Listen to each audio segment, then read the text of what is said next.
సూర్యాపేట జిల్లా కోదాడలో ప్రజలకు వరద భయం పట్టుకుంది. గతేడాది వర్షాలకు పట్టణం మునిగిపోగా రాత్రి కురిసిన భారీ వర్షానికి కోదాడలో మళ్లీ వరద సమస్యలు మొదలయ్యాయి. పట్టణ శివార్లలో పలు కాలనీలు జలమయమయ్యాయి.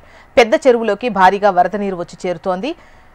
గుడిబండ రోడ్లో రహదారిపై నీరు ప్రవహిస్తోంది. దీంతో డివైడర్ను పగలగొట్టి దిగువకు నీటిని వదిలారు. షిరిడి సాయి, గణేష్ నగర్లోని వీధులన్నీ జలమయమయ్యాయి. మరో 2 రోజులు భారీ వర్షాలు పడితే పట్టణం నీట మునిగే ప్రమాదం ఉందని భయపడుతున్నారు ప్రజలు. అధికారులు ముందస్తు చర్యలు తీసుకోవాలని విజ్ఞప్తి చేస్తున్నారు.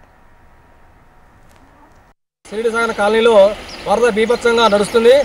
1 గంటన్నర వర్షానికి రాత్రి 2.5 గంటల దాకా నైటు పూర్తిగా జల దిగ్బంధం అయిపోయింది.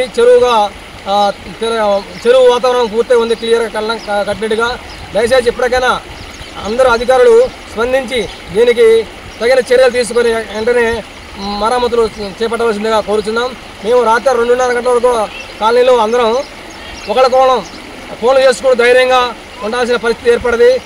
ఇప్పటికీ మేము అధికారులకు వినతి పత్రాలు ఇచ్చి కూడా వారం 10 రోజులు గడిచినా కానీ ఇంతవరకు స్పందించలేదు.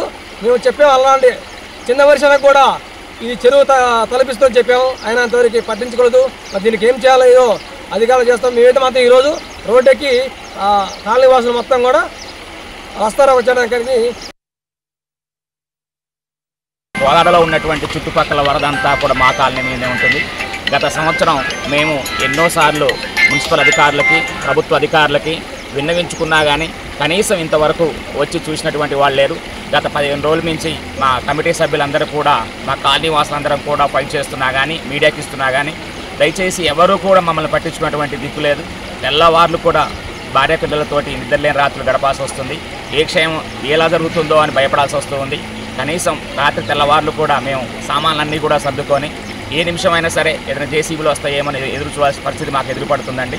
మరి ఇన్ని లక్షలు పెట్టి ఇల్లులు కొనుక్కొని ఇంత చేస్తున్నా సరే కనీసం గవర్నమెంట్ మమ్మల్ని పట్టించుకున్నటువంటి పరిస్థితి రావడం లేదు.